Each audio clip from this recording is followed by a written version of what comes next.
Welcome to the Love and Understanding podcast. This is John Driggs. Well, before I introduce today's guest, let me just apologize for taking such a long break from the podcast. I've been spending the last several months finishing a book, which I'm really excited about. I plan to release it in January. It's been a real labor of love. I've put over a decade of my life, my tender human heart, into those pages. So I hope you find something of value in it. If not, at least my undying love and admiration for you. The book is a kind of traveler's guide for those who are interested in building a secular and personal spirituality. A spirituality without religion, dogma, or superstition. And if the word spirituality carries too much baggage for you, you can simply think of it as a resource to help you build your own life philosophy. Think of it as a collection of maps, compasses, and various tools to help you navigate your life with a bit more wisdom, with a bit more peace, love, and understanding. Again, the book will come out in January, but I'll also provide an option to pre-order the book within the next month or two. So if you're interested, make sure to subscribe to the podcast because I'll announce that here. Or you can also sign up for my newsletter through my website at johndriggs.org. I have one more exciting announcement before we move into today's conversation. I've recently teamed up with a remarkable producer who's done work with people like Sam Harris, Richard Dawkins, Ayan Hirsi Ali, and Masih Alinejad. We've decided to team up to put on a yearly festival, one that encompasses the whole of spiritual life, that balances the heart with the intellect, that takes the middle way through indulgence and renunciation, and that allows for both reverence and play. Anyway, if you're interested in learning more about the festival, again, please subscribe to the podcast or sign up for my newsletter at johndriggs.org. Okay, well, today I'm speaking with Tomer Duwek. Tomer is an Israeli-American who grew up in Israeli settlements as an Orthodox Jew with right-wing political ideologies. We discuss what it was like to grow up as an Orthodox Jew in Israel. We also discuss his time in the Israeli military and how this changed his religious and political views. We discuss the political landscape in Israel and a bit of its history and development. We discuss the current Israeli-Palestinian conflict, the damage caused by Israel's occupation, the difference between the PA or Palestinian Authority, the Palestinian people, and Hamas. We discuss the problem of jihad across the Middle East and even in Europe, integrating Muslims into the global society, building bridges and creating unity. And finally, we discuss Buddhism, Zen, and how the practice of meditation has transformed our lives personally, as well as how it has helped each of us approach conflict from a place of compassion rather than from a place of anger and frustration. In any case, I really enjoyed my time with Tomer. So, without further ado, I bring you Tomer Duwek. Well, today I have with me Tomer Duwek. Tomer, thank you for joining me. We first met at a Zen center in Utah, Two Arrows Zen. So I'd love to talk about Buddhism and your experience with meditation. But before we do, I want to explore your background. You have a unique perspective in the world right now because you were born in Israel. I was born in Israel, and I was born to a religious family. My mother and my father were religious. My dad is still religious. My mother passed away when I was a kid. So I was raised Orthodox, not the Hasidic way, like not the ones that wear the black suits, but a Zionistic religious Orthodox Jew. Yep. So, my goal at Love and Understanding is to support people who come from religious backgrounds and have now left their faith behind, but still need some kind of moral framework to help them operate and move through the world to raise their children under. So, yeah, the goal here is wisdom. How do we build a secular and personal spirituality? Anyway, so why don't we start with you just describing what it's like to grow up in an Orthodox Jewish family? Well, we were talking earlier, like Judaism basically dictates how you live your life from the minute that you wake up in the morning and when you go to sleep, how you dream, what you do, what you eat, everything, like how you get dressed. I was raised in a very sheltered community that all the people that I got in contact were Jews and religious Jews. And when the first time that I came in contact with people that were not like me, it was kind of a shock. And it was different. Like I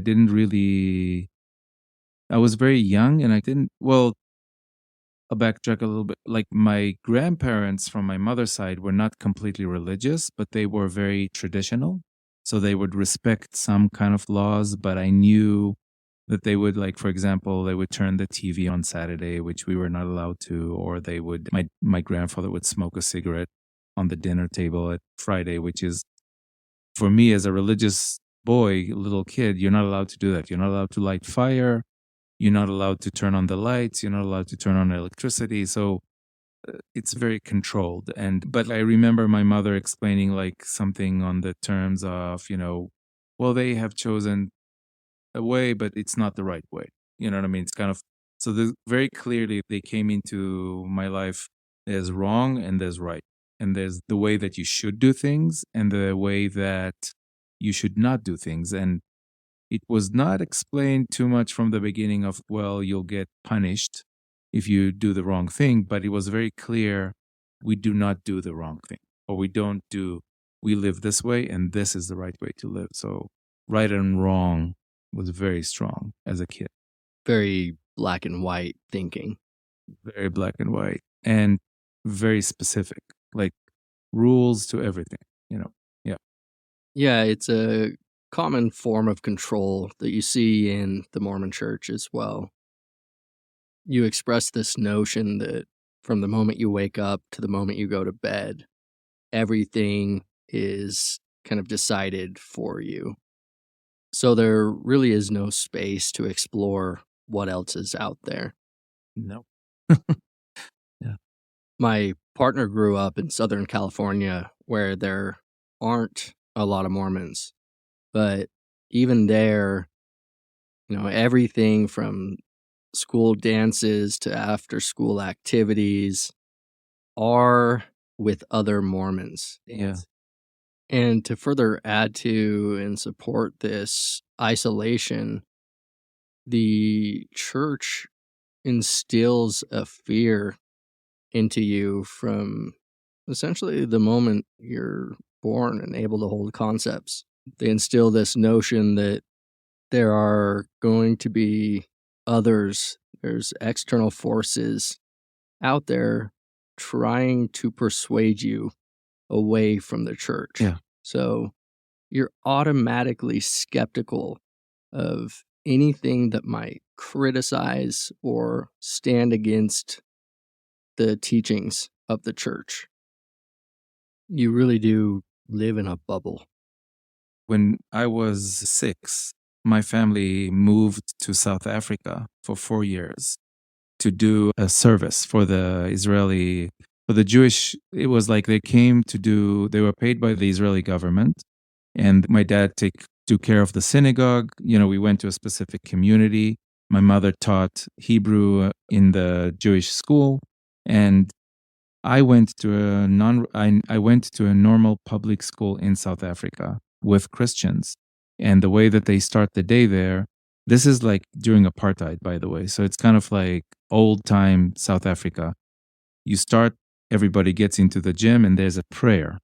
a Christian prayer. And we were the only kids, me and my brother, that were allowed to not go into the gym and stay outside because we had a permission because we're different. So if I'm kind of responding to what you're saying, from a very young age, I was told, you are not the same as them.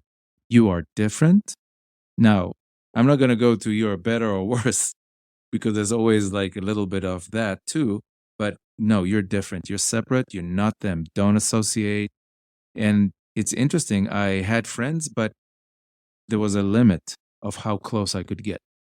And my parents kept that. And we were very isolated in that community. There was not a lot of Jews in that town where we lived. And my family kind of like really, the strength of the family is what held us kind of at bay with the Judaism, and really like food and TV shows and movies and stuff like all that. No, you're not going to do that. And it was not questioned so much by me. It was more kind of, yeah, we're different. We don't do that, kind of automatic, just accept it. And so in response to what you were saying about that evil forces out there, for me, it was more kind of painted as you're different. You're not the same, you know. Yeah, I think Jews and Mormons relate in the idea that they are a chosen people, and they each kind of carry this theme of persecution. And, of course, there's a lot of truth to that, Oh, yeah. particularly with Yeah, the yeah. Jews. But I don't know how much you felt that, or if you relate to that, or if you want to speak to that.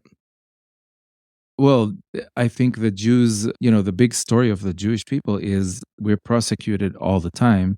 If you read our history, now again, who depends who's telling that. So I was raised as a religious kid and a teenager, and the history that I learned was a Jewish history. And a lot of the emphasis was how wrong we've been done, even the way that you read the Bible. You know what I mean? It starts over there, like the wars that the Jews went through was always because somebody else was trying to harm them or fight them, or just the simple stories of Pharaoh, you say, in Egypt, Pharaoh. let my people go. All that idea of the Jewish culture, the Jewish tribe has to defend itself, and through suffering has been released, and then through war going back into the land, the Holy Land. It's always with struggle. It's always with death. It's always with a war, and it goes on, through the diaspora and through Europe. When Jews were in Europe, and a lot of the stories are true. Jews were prosecuted. It's not made up, And then you go to the Holocaust, and here, what else? What other proof do you want? You know what I mean? No other Jews like to say no other culture suffered that, but it's not 100% true. There's, for example, the Armenians. They went through a Holocaust, but it's not as talked about. I don't want to veer too much from the subject, but the idea of victim is a big deal in Judaism. It's kind of like the victim and the prosecuted. Yeah. Yeah, and I wanted to bring that in because this underdog theme creates a bonding element that keeps the in-group intact and skeptical of any outsiders. 100%. Yes. It's funny that you say that this painting is called. I tell me if I'm kind of veering, but this is called in Hebrew. The word for sacrifice and victim is the same word, and it's kolban. And so it depends how it fits in the. We don't have like here you have a word for a victim or for a sacrifice or for prosecuted. In Israel, it's like those the victim and sacrifice, one word, korban. So you could bring a sacrifice to the temple, you know what I mean, like in the old days to worship God, and you can be a victim of a certain situation. And it's the same word, you know what I mean? It just depends on the sentence. And for me, when I look at this painting, that's the word that comes out because it's like, who is the victim and who is the sacrifice? You know what I mean? A lot of the times, Israelis use that we are a victim of the situation, like right now in Israel. We are victims for the hate of Judaism. We are a victim of all these people don't really accept us and hate us just because we're Jewish. And it can be flipped around. We can go into that conversation later whether it's true or not. But like you say, it bonds. It creates a very strong, or you with us or you're without us. And it is amazing how much power you can generate by having that kind of unity. It's very powerful. I do want to get into the conflict, but before we do, I want to just linger here with your upbringing for a moment. And for those listeners who cannot see this painting you've referenced, which you've been working on since 2019, it depicts Israeli soldiers detaining a Palestinian young man. So if you see, the photograph has more, but I decided to leave only 12. Yep. And the symbol is 12 tribes. And is there 12 disciples too? Yeah. Yeah, I like that too. So I, I like the stories. I like the story of Jesus, and I feel connected to it. Whether Jews don't like to be connected to it, but I don't. I'm not afraid of it, and I actually like to bring it into my art. And so it's both the disciples and the 12 tribes of, in the Old Testament. Yeah. Beautiful. Right up your alley. Building bridges, creating Yes, unity. 100%. So thank you for sharing more about it. So before we move on to the conflict, why don't you just give us a window into what it's like to grow up as an Orthodox Jew? What is it like for women? What is it like for gays, for men, mothers, fathers? Kind of just paint us a little picture. I think it will be useful to kind of see some commonalities, some overlaps between, whether it's Mormons, Muslims, Catholics, or Jews. So, yeah, please. So gay is not allowed.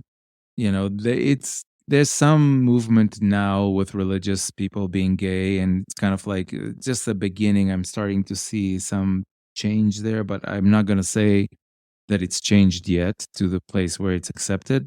When I grew up, I didn't even know that exists. I'm not making this up. I did not. The first time I heard about something that was considered gay was when I was a teenager, and the AIDS epidemic became big. And but that's how sheltered I was. I didn't even know that it existed. I remember one of my favorite artists, a musician, a woman in Israel that I love. I still love her music today. I had all her records on vinyl and stuff. And one day somebody said, "Do you know that she's a lesbian?" And I was heartbroken. And it's kind of sad for me to admit that, but it was like I thought I cannot. Um, and I loved her music. It's like it changed my perspective on her because I knew it was wrong. And I grew away from that. Now I have no problem, but it was like that's how controlling and how wrong it was. And then how it is to be a woman. I can't speak from a personal experience, but for example, there is a blessing that you're supposed to say the first thing that you woke up. And I remember we would recite it together at school, the first period of school when I was like in, what is it, like first, second grade. And the boys say, "Thank you, God, for not making me a woman." So from the beginning, it was like kind of like you right away got this big difference. You know what I mean? And then as you grow older and you see the positions that are held by men are not allowed to be held by women. Now, there is movement in it, mostly in the Reform Jews and, Reform synagogues and communities where women are rabbis and they hold the ceremony. But where I grew up, we would have different places, like the synagogue is separate. The men sit basically in the main hall, and the women sit in the back, or like in our synagogue, it was the second floor above. You couldn't see them. They were behind some kind of a separation veil. You're not supposed to. So there's a very clear separation between men and women. And I was lucky that I was raised in a kibbutz, which is a community. It's more kind of social community that everybody's equal. And it was interesting because it was a religious kibbutz, and there women could hold the same role when it came to their life, kind of like business and work related and education and, just normal things of operation of the day to day life. But when it came to religion, that stopped. Hardline, men take care of that. Women, if they want to do something, it has to be separate. It has to be different or in a different place. It was interesting. It kind of took me a while to understand it. And very quickly, I think I just didn't like it. I basically, I don't know where I got that idea, but that inequality just didn't fit with me very quickly. Yeah. Kind of just an innate feeling. Yeah. It was just wrong. Yep. Yep. Recently, our niece got baptized, and so we were invited to the church service. And, I've grown up with this. I'm familiar with baptisms, but I haven't been to one since I have become a father. And, I have 3 girls. One is 8, and then twin daughters who are 10. And in the church, you're baptized at 8 years old. Anyway, so we get to the service and sit down. And as you look up at the podium, you see just male leadership. And I almost immediately kind of felt sick to my stomach, you know, just this feeling of disgust. As I look at my daughters and look around at all the other little girls in the room who, grow up their whole lives witnessing this, they're taught from the beginning that they need to live in the shadows. They aren't meant to be leaders or decision makers. Rather, they are meant to serve their husbands, to serve their families. They are essentially treated as a second class citizen. And really, you see this across all the Abrahamic religions.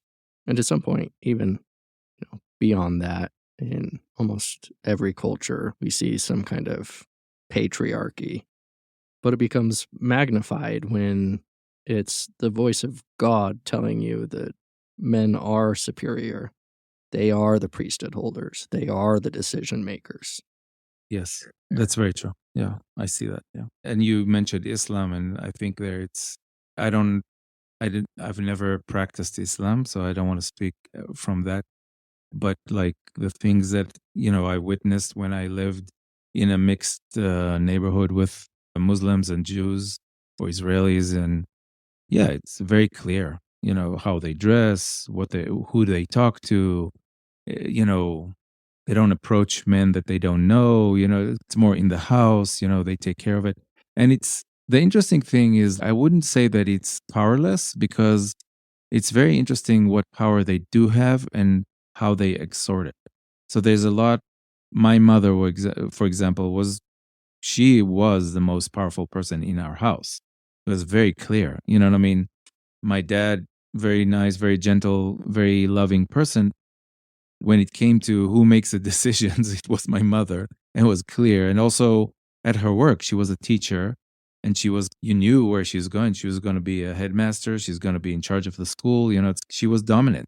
She was not afraid to show it. She had power. She knew how to show it. But when it came to religion, she took a step back. And I never got to ask her, because she passed away before I was a teenager. So I never got to have that kind of conversation. But it did not seem that she had a problem with it. She accepted it for what it was. It was so the same thing I think I see when I would visit Muslim families or friends. There was this place of honor and power for the wife. You know what I mean? It was not just looked down at. Like, there was a lot of respect. There was a lot of, but it's in the house. You know what I mean? It's once you enter the door and you're in their house, most likely it's a domain of the wife. and the husband kind of takes a second seat. But once it's outside, it's public, she's going to go stand behind him. She's not going to introduce herself. He's going to talk. He's going to shake your hand. He's going to do the exchange if it's, money or something and business. Yeah. And again, this is, I think, a more traditional part that I saw. I am sure that there's different. I've also met, I would say, more modern Muslims where it's not a part like that. It's not that part, but Yeah, of course. I think it's important to remember, and we're discussing religions or political parties, whatever it may be, that within each of these groups, religious, political, or otherwise, there is a diversity of people, even within our own households. So, yeah, the issues are more nuanced than we often make them out to be. Some of us are more conservative, some more liberal, and everywhere between. Now, with that said, I do believe there are differences among the religions, doctrinal differences that do need to be specifically addressed, examined, and criticized if necessary. For example, the idea of jihad in Islam. yes, yeah, yeah.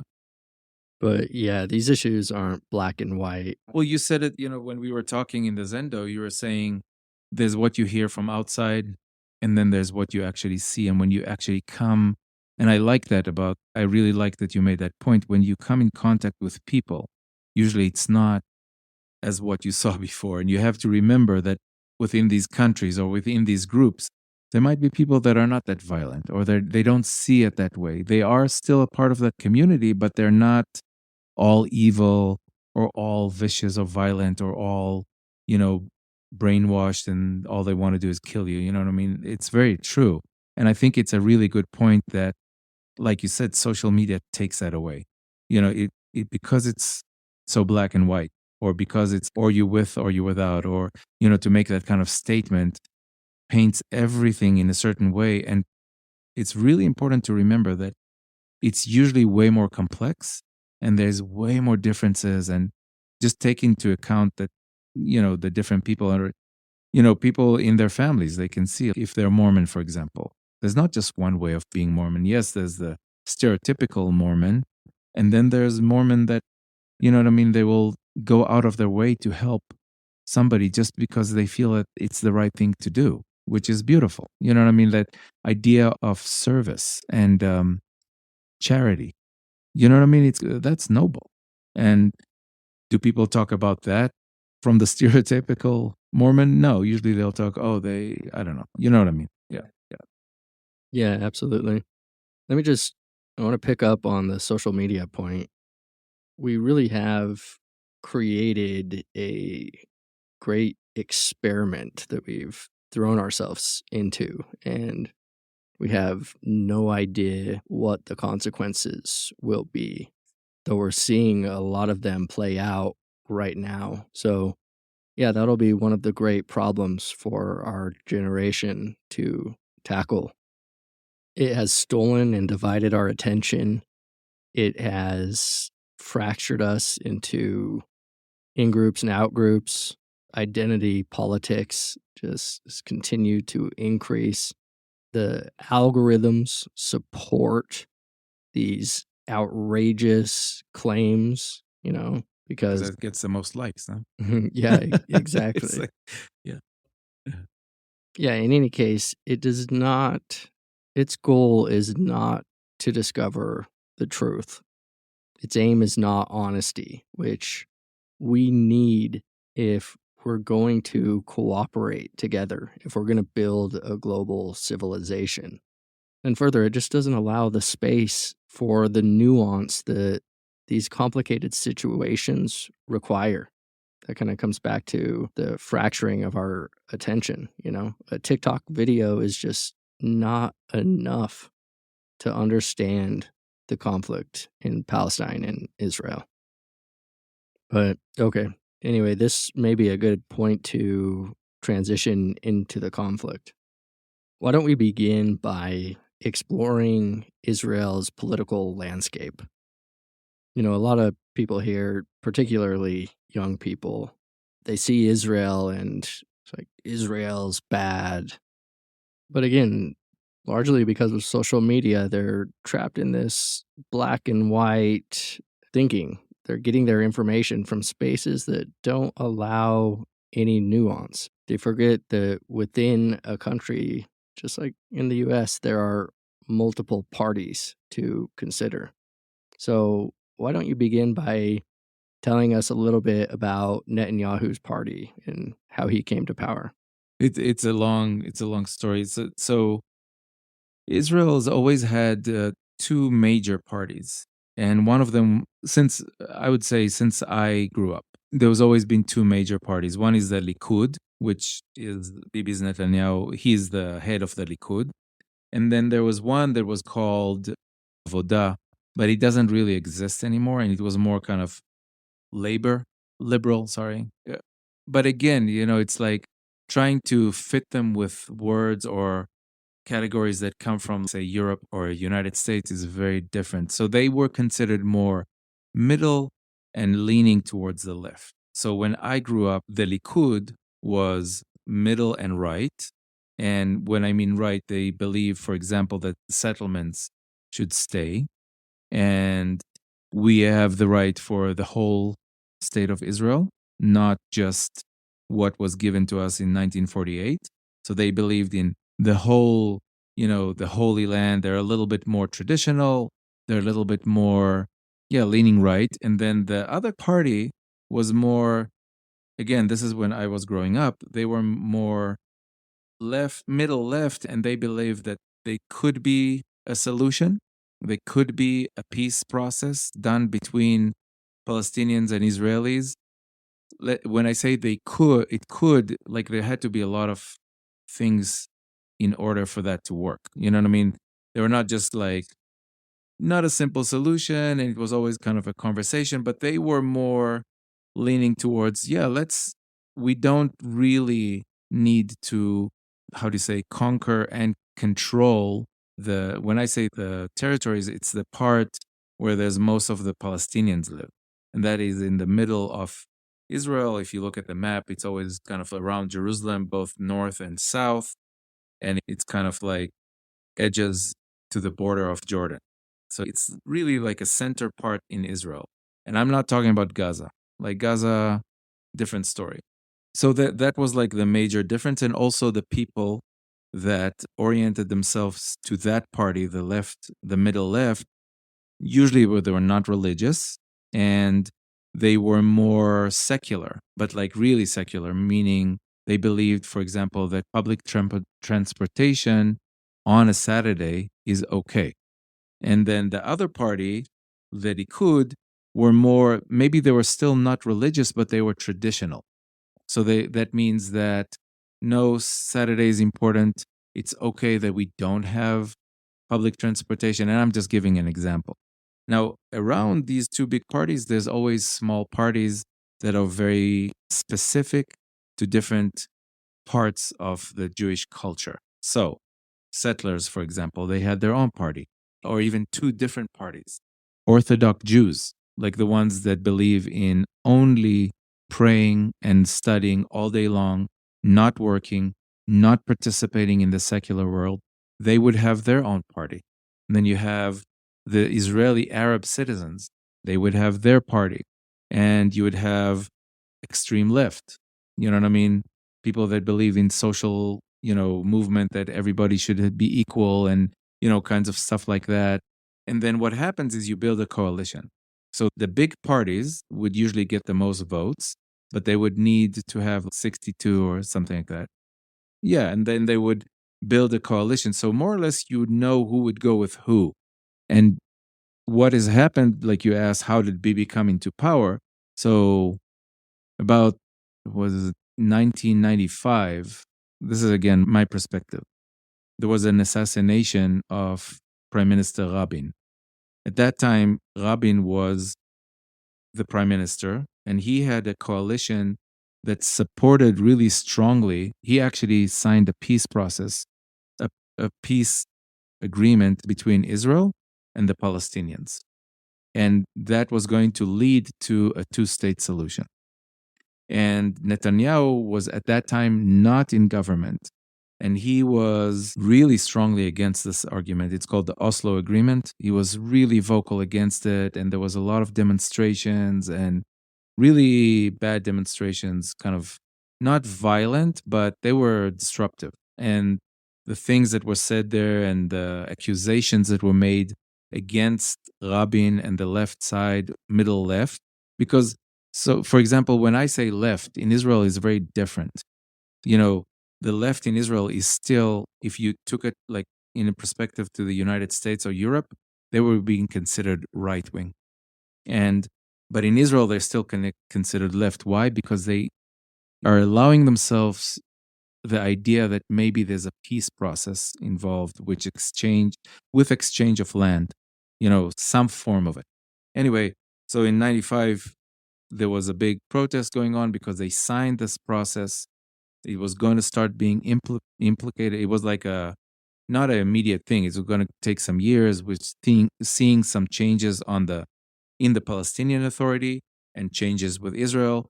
They had to move some settlements. All that stuff caused a lot of trouble in Israel. And during that time, there was a lot of suicide attacks happening in Israel by Palestinians.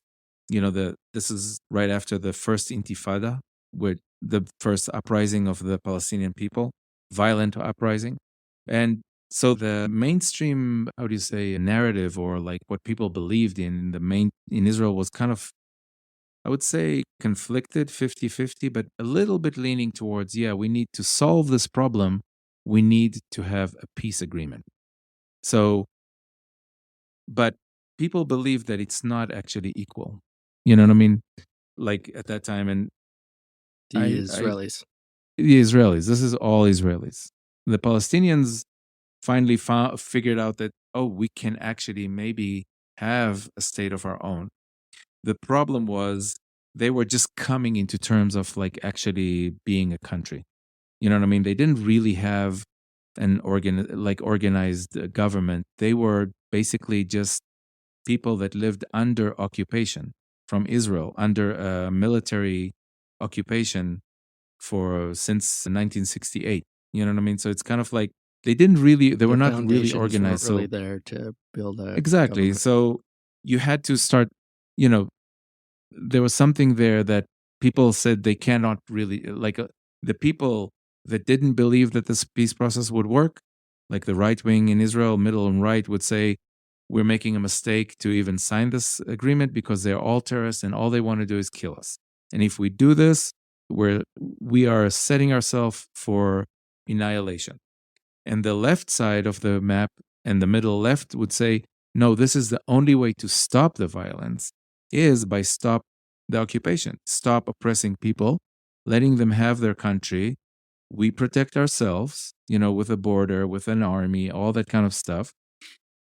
But we have to let them govern themselves because we saw what happened when we don't. And that was the Intifada and all the violence and the violence was just accelerating. You know what I mean? It's, again, this painting dictates that. That's exactly what he was doing. It's like soldiers on a daily basis running into Palestinian cities, catching young men or young kids that threw stones or a how do you say it, a Molotov cocktail or maybe a hand grenade or whatever. It was real. The violence was real and it was causing a lot of casualties.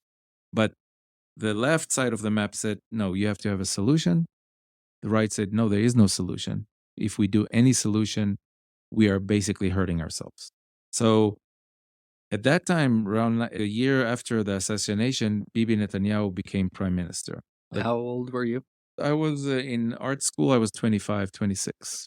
So I was like really in it, And I remember before the assassination, on my side of the street, there was a lot of hope. We actually managed to sign an agreement with the Palestinian Authority, and you could feel it on both sides. Now, again, this is from my side of the family. My family, on the other hand, was devastated. They live in settlements. They're like, what does that mean? We have to leave our home. We have to move. What's going to happen? You know what I mean? So for them, that Israel signed that peace process was the end of the world. I'm not making up. That is how they saw it, and they were ready to fight.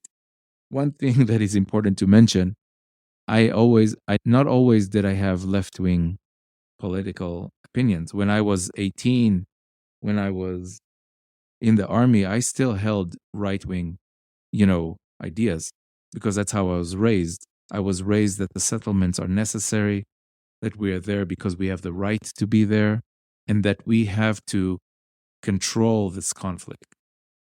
And when I say control, with power, with army. You brought up that you spent time in the military, which is required for all men and women, I believe. You have to, yeah, 18, you go to the army for 3 years as a boy, and as a guy and a girl goes for 2.5 years. So there's a few things I want to talk about. Last time we spoke, we talked about the implications of giving a young man a gun, how that impacts the psyche and your sense of power. And you said at the time when you were 18, you were still politically on the right. So I'm curious, was it the time you spent in the military that changed you? Yes, 100%. So as I said, I was religious until the age of 18, and I was raised in a settlement in south of Jerusalem, about 25 minutes south of Jerusalem. So I lived in an area that was like a little village, and around us was mostly Arab villages and Arab communities, but we did not associate with them. We saw them, we maybe shared the same road, but they had different buses. We had different buses if we wanted to go. So, for example, for me to get from my village to Jerusalem, I would take a bus.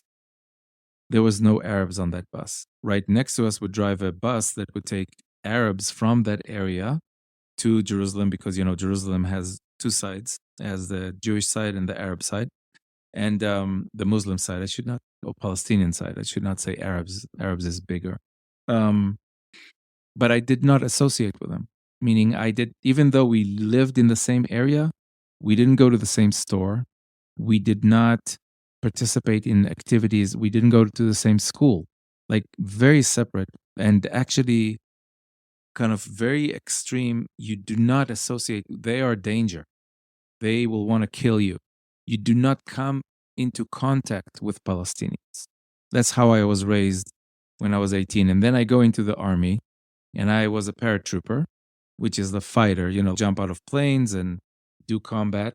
And very quickly, we were sent into the territories to control that first uprising, the first intifada that happened in November 1987 or December, something like that.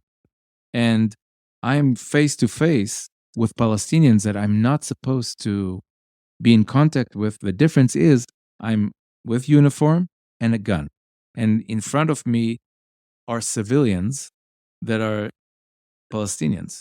And they're not equal to Israelis because they don't have Israeli citizenship. They don't look the same. They don't speak the same language.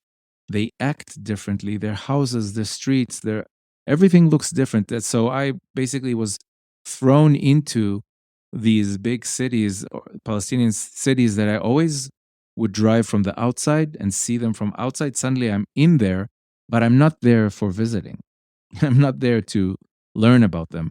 I'm there to to control them, not to ask them, to force them back into their houses, off the roads, and to repress their violence, which came out as a reaction to the occupation and them being tired of living under the Israeli military.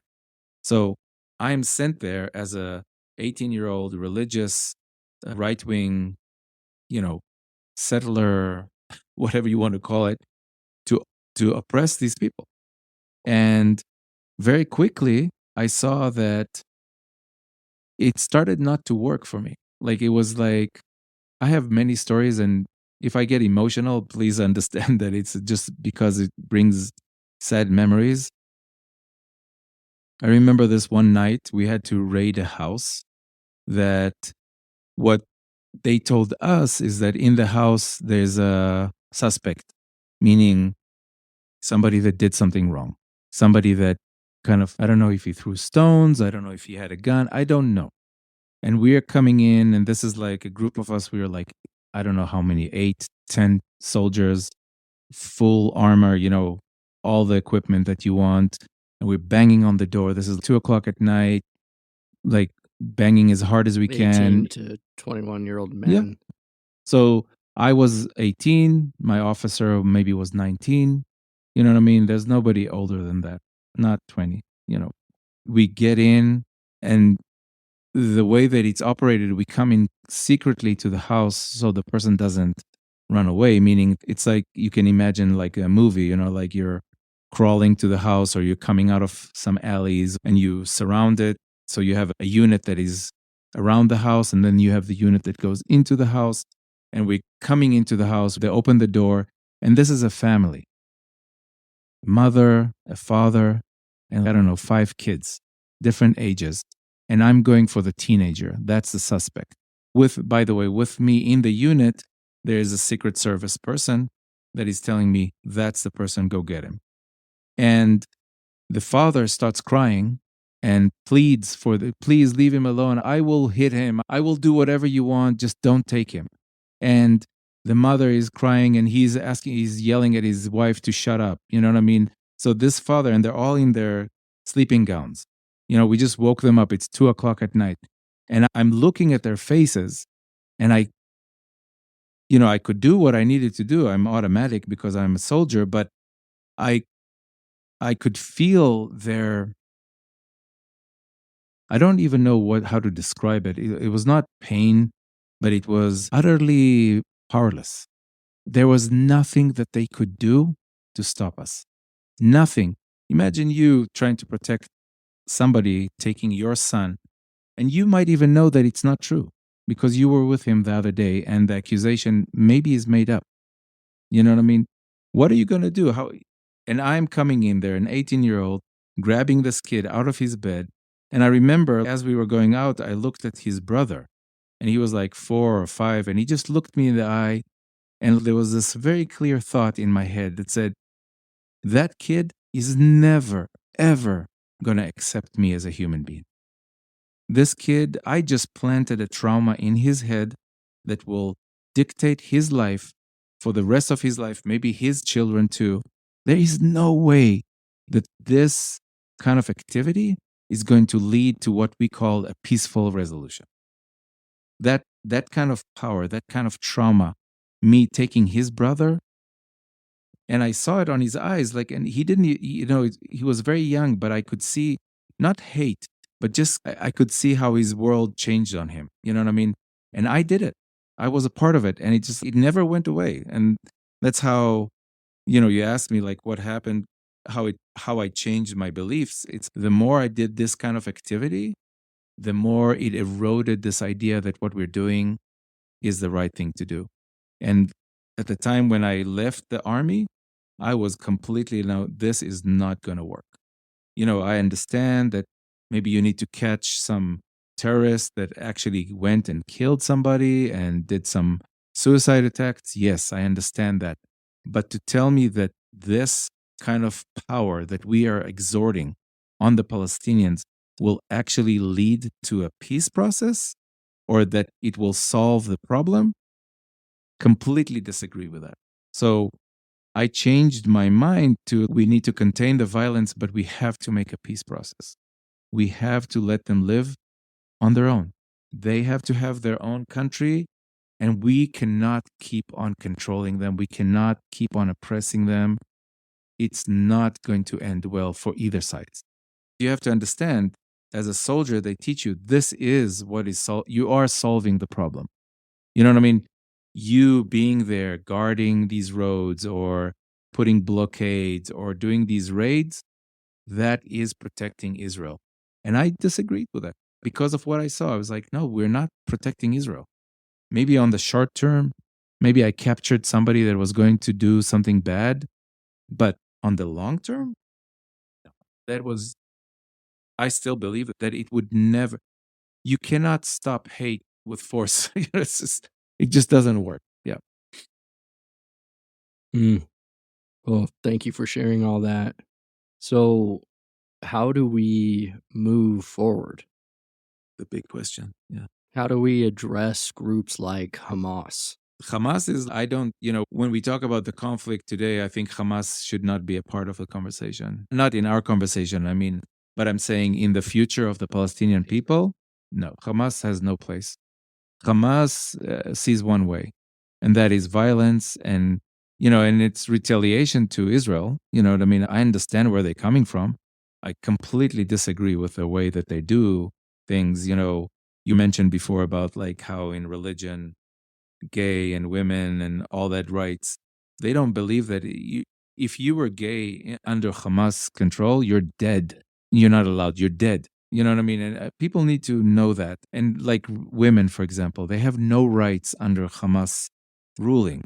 So we were talking about it earlier when people side with Hamas or like in demonstration talk about Hamas, they need to know what they're saying because Hamas is not an organization that should be allowed to exist.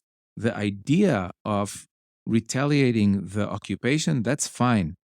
But how do you do it? What are you Yeah, allowed if to you do? believe in freedom, No, Hamas there's no, yeah. is not a part There's of the no conversation. democracy. There's no freedom. There's hierarchy.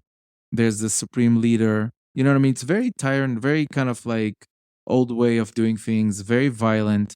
If you don't agree with somebody, you will all get killed or injured. Like ISIS, same thing. You know what I mean? Yeah, Hamas is an Yeah, outgrowth of the Muslim Brotherhood. exactly. Yeah. And people need to know that. And that's why Israel responded with the way that it responded after the 7th of October's, you know, whatever you want to call it, massacre, all that stuff, brutal. But at the same, no buts, what I would say that people need to differ from is the Palestinian cause. The Palestinian cause is really important and needs to be supported by, I think, the whole world. And that means the Palestinians have a right to their own country and to have their own say on themselves. They need to be the people that decides how we want to live. Now, if they don't want to be, you know what I mean? If they don't want to be a democracy, that's their choice. You tell them, like, you can't just go kill your neighbor. You know what I mean? That makes common sense. But like how to live your life, be a Muslim country, that's all you know what I mean? We are not, as Israelis and Jews, we have no right to tell them how to live their life. Now, Hamas has accelerated because of the occupation. You know what I mean? I remember when the first time that we met Hamas people, when I was a soldier, it was clear that we are facing somebody completely different. So in the beginning, as a soldier, we faced more interaction with unorganized civilians, which would demonstrate. And it would be violent, but it was different.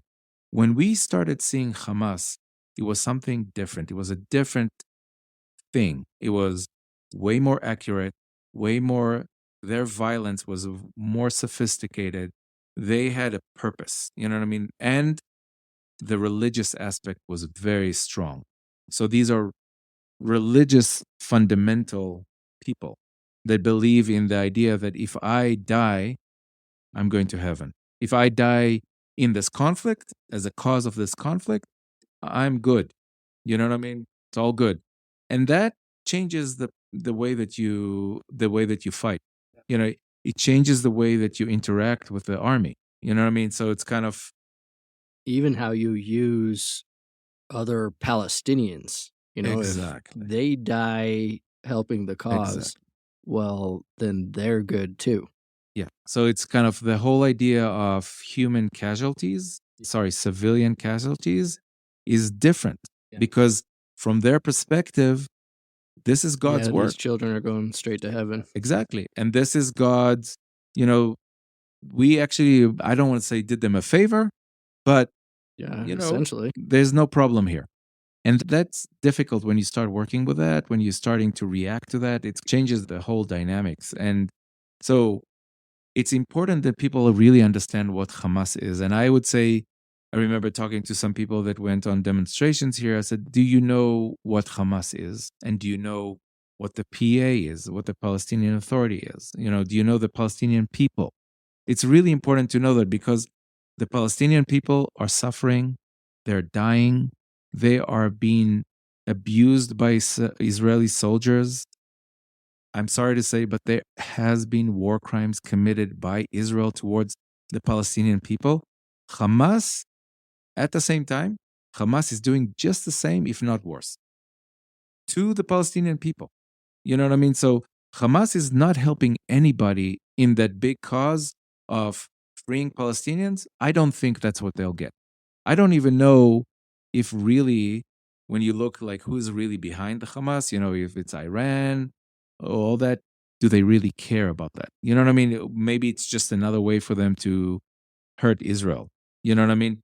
But I'm not a Palestinian, so I can't speak for that. But what I would like the people that go and demonstrate to know, separate between Hamas and normal Palestinian civilians, and fight for the Palestinian civilians. Fight for them, save them from the Hamas and from Israel.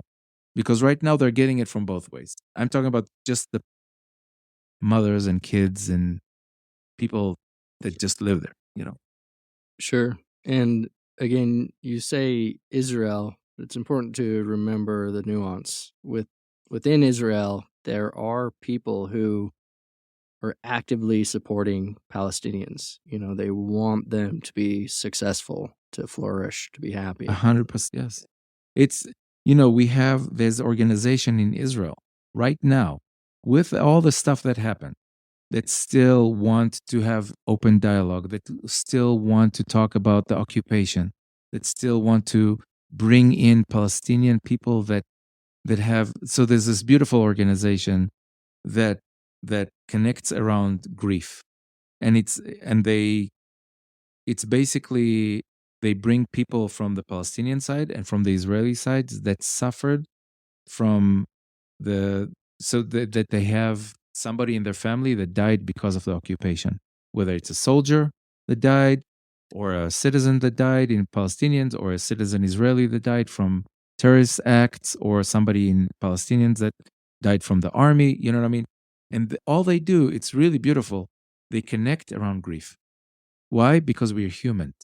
And where we can feel the most is through our heart. And you want to tell me that their heart is different than ours? It's exactly the same. Exactly.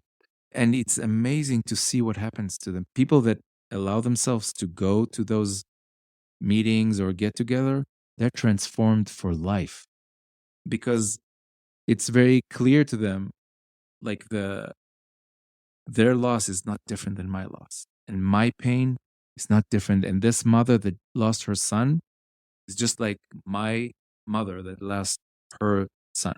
It's the same. And it's interesting because they're considered controversy, this organization, because Israelis don't like the idea. They don't like the, and I'm saying Israelis, like the mainstream Israelis, don't believe that the pain is the same. And it's kind of interesting the things that you would hear them say. A big part of the population in Israel, when you say to them, but the Palestinians are suffering too. It's we're not the same. You know what I mean? They have a different relationship with death. They have a different relationship with loss. They have a different relationship because that idea that if you die, like in the conflict, you go to heaven. Sure. But at the end of the day, when that mother doesn't have that son to hold, what do you think she's feeling? She's feeling exactly the same as you. She's heartbroken. Do you think the religion is going to help her? Maybe it gives her some comfort, but she still missed that The grief kid. is still there. Exactly. So, and so it's good that you bring that point because it's more complex. You know what I mean? There are a lot of people in Israel. Actually, on that part, I do agree. Like about 70% of Israelis don't agree with what Bibi Netanyahu is doing right now. They don't. The people, there's demonstrations every other week against the government. Bring back the hostages. Stop this war. We don't need to go down that way. We've been doing it for so long. Now, do they also agree that the solution should be two-state solution? I don't know. I don't know. Well, so maybe you have more insight here, but I've yet to see some Palestinian organization come forth to express some sort of resolution or even opposition to Hamas. Well, there is the PA, the Palestinian Authority, that sits in the territories, and they don't agree with what Hamas is saying now to what Hamas is doing. They actually have publicly said, you have to stop the suffering that is happening in Gaza. And also asking, but at the same time, they also live under occupation by the Israeli army.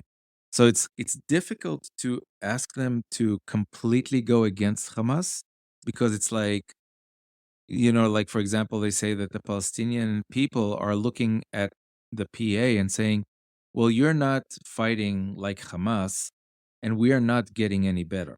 You know what I mean? On the other hand, Hamas is fighting, and you know what? At least they got something going. Maybe it's not ideal, but they're at least fighting against Israelis. We're still under their occupation. The only difference is we're not fighting them. So it's complex. But I know for sure that the PA is asking and is committed for something different than what Hamas is doing. And they want a two-state solution. And they are willing to sign an agreement with Israel to stop the fighting. Now, they are not in control of Gaza. Hamas is in control of Gaza, but they are also saying, if you let us, we can come into Gaza and help Gaza change. The day after, they call it all the time. There's this long conversation. What should happen after the war? You know what I mean? Hamas wants to control it. I think that most of the world knows that Hamas cannot control it. And I think there's an agreement about that. I think the PA, the Palestinian Authority, should be the people that, and now I'm getting into nuances. And I know that Israelis would talk to me and say, like, you have no idea what you're talking about. This is all kind of, an illusion. They cannot control, they're corrupt, they secretly believe in terrorism, they've been supporting terrorism all their life. Why do you think they will change? This is just giving the same, this is just allowing a different organization to end up with the same kind of, I don't know, thing against Israel. So Israelis really don't trust Palestinians in general. But I really think that the only solution is to separate. And again, there's the Israeli side that just doesn't really want to give away those settlements. That's a big deal. Everybody knows in Israel that settlements cause now, when I say everybody agrees, some people will say, no, it's the opposite. The settlements are actually protecting us. But I think deep down inside, people understand that there is an occupation and it's happening. And as long as we continue to occupy, we will have this problem. I don't think in the history of the world, there was one occupation that succeeded. You know what I mean? We can go, I don't know, look in history and see it always ended up with, I don't know, the occupier or getting kicked out or losing so many people that they just left. Or, you know what I mean? It's kind of, it doesn't work. So, no matter what happens between Palestine and Israel, there's a deeper issue here in the Middle East, and that's the problem of jihad.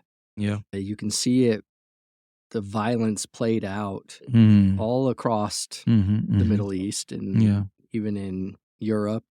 And so, yes, there's political and racial grievances here, but I don't see a solution of peace without a reformation within Islam. Yeah. We need liberals within the Muslim community, ex-Muslims, liberal Muslims, to be critical of these doctrines. And of course, there are Muslims that are critical of these doctrines, that support peace, support freedom, but we haven't met the necessary threshold. And with the threat from within that says to kill heretics, to kill infidels, it complicates the issue. So Yeah, I see this as a real problem for not only Muslims, but we as a global society moving forward. I do recognize the idea of jihad. It's a philosophy or a belief, but I don't see that as the main cause. And I'm talking about the Israeli Palestinian situation. I don't see jihad as the number one problem.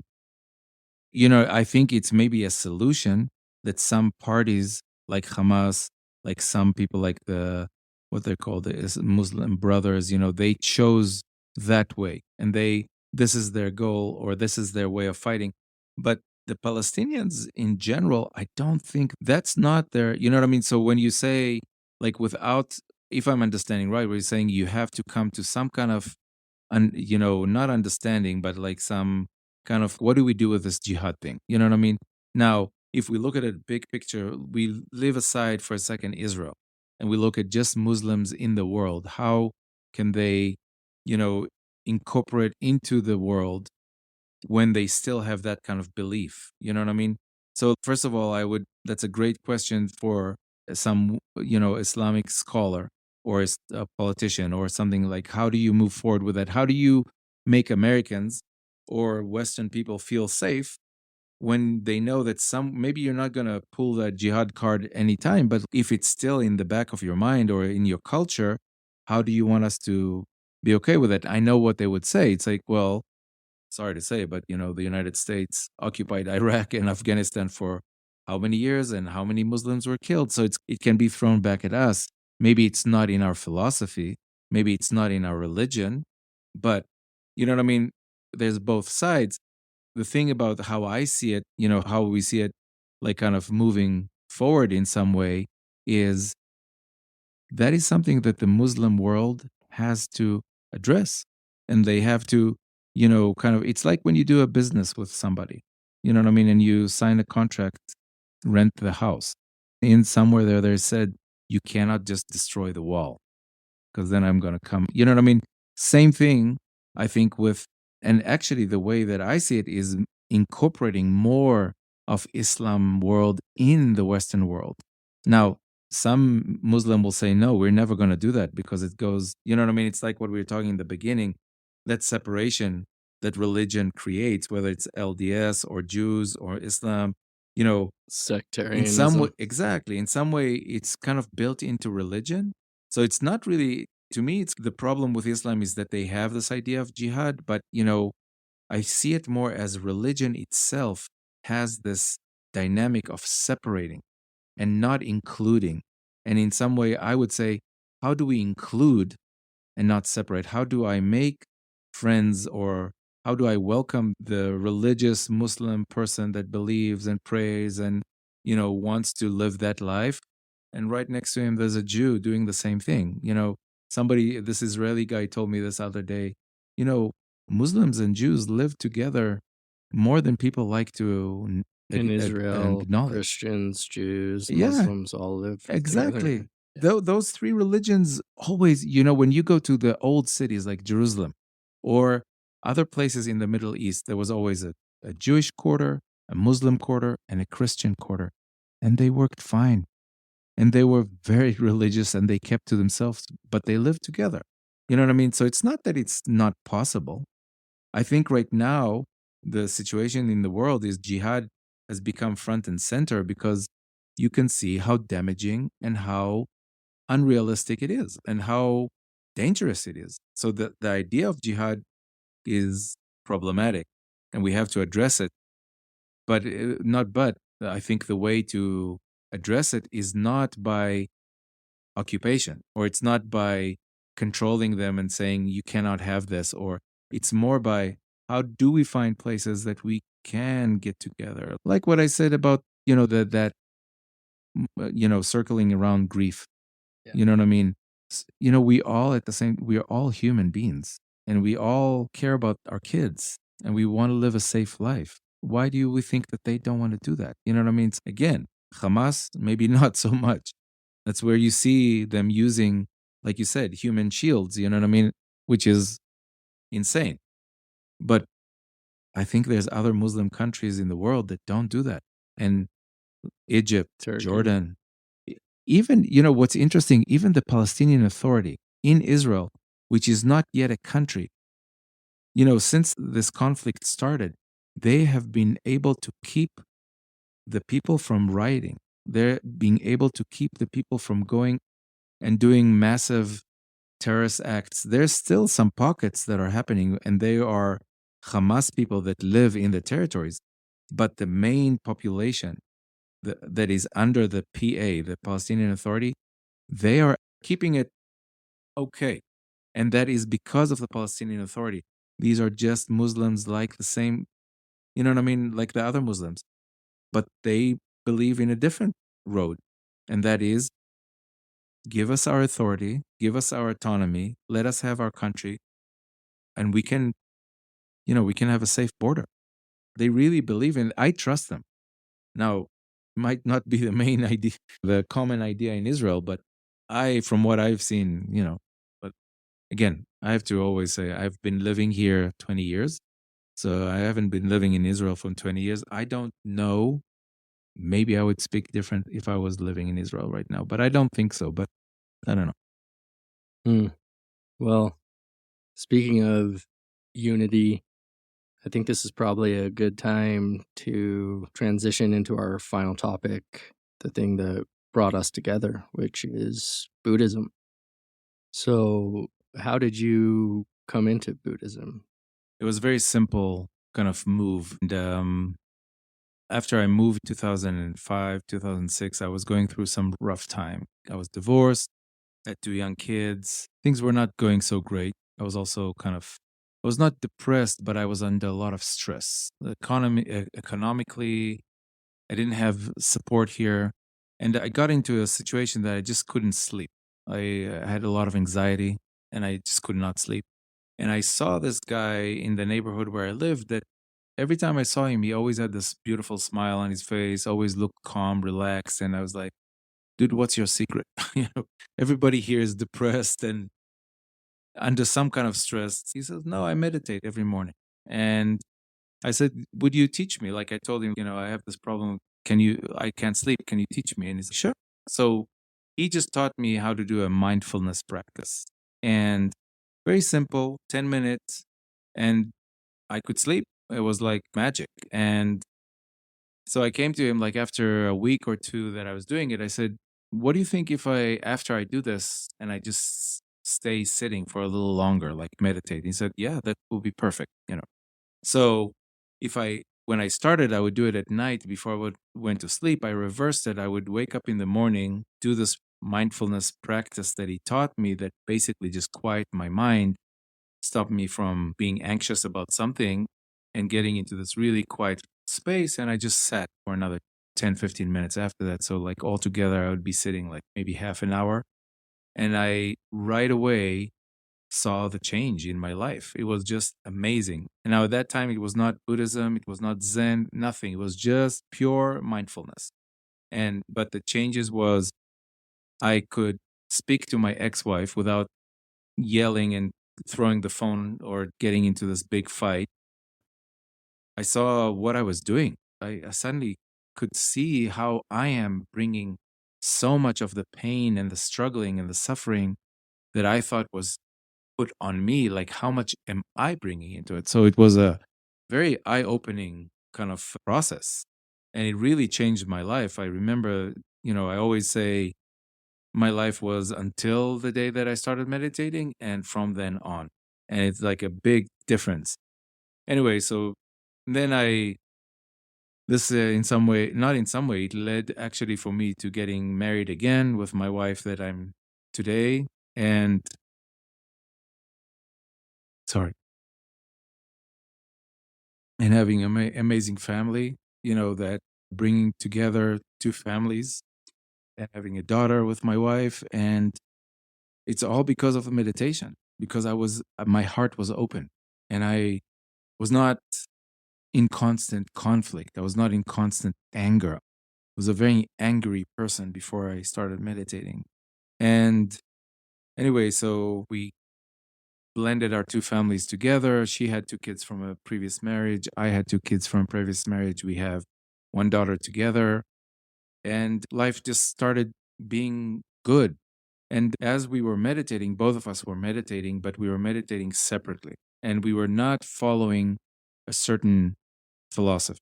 And don't remember exactly what year it was, but my wife Linda started kind of like being more interested in meditation in different It's traditions. Yes, and she was studying more, whether it's Tibetan or Buddhism or any, she's just a more kind of a scholar person anyway.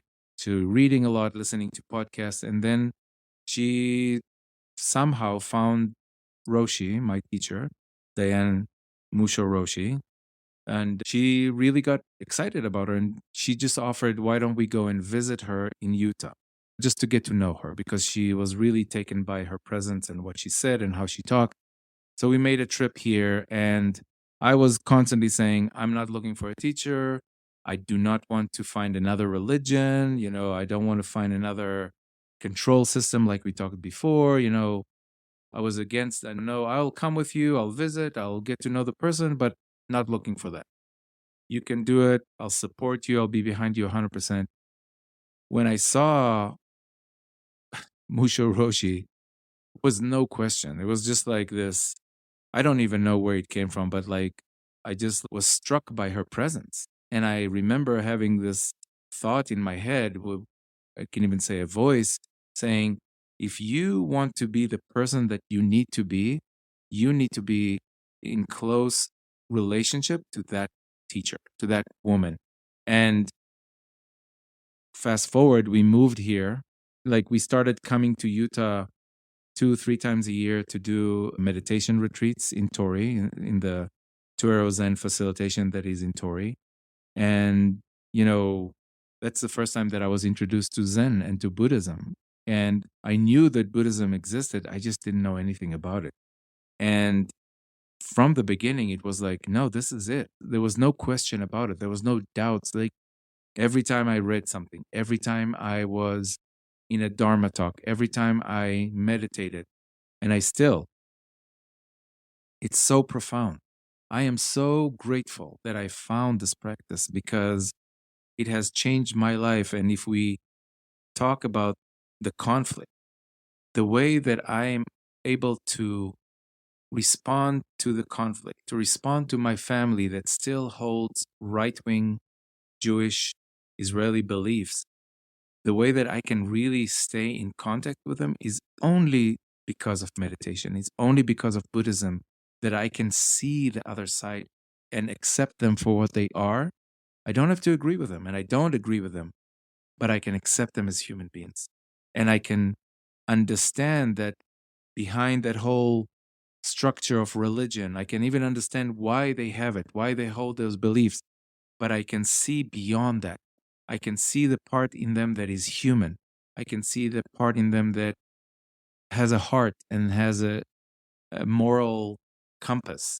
Like the Buddha says, we are all one. I can see that. And I know that if I don't see that way, it's even going to go worse. So the way that Zen and Buddhism has changed my life is on a personal level, I've become a completely different person. And then how I relate to Israel and to the conflict, I have way more compassion at my, I don't know what you say, my toolbox to deal with all the suffering and all the pain, that is it's very real. It's true. It's not on both sides. There's tremendous suffering and heartbreak. But if I come with it, if I come to it with anger and I don't know, rightfulness, that doesn't do anything. But if I come to it with compassion, I feel like it's the better way to deal with it. So this the this is the image of Kanzia, the struggle, the what do you say call this the Bodhisattva. yeah, this is a representation of a bodhisattva of Kanzian, that she represents compassion in action. So one hand is symbolizing praying, meditating, all that kind of spirituality, all this stuff. And the other hand is holding usually or a vessel with water, or you can say medicine, or sometimes it's just a hand reaching out. And it's like that both, what does it really mean to come with compassion? It's not always to just accept. Sometimes it's to say no. That's what I The like about wisdom of no. exactly. And saying to Israelis, no, you can't do this. But I'm coming from compassion. So trust me. I'm not, yes, I'm not trying to control you. I'm trying to say, or like with a kid, a kid wants something that is not good for them.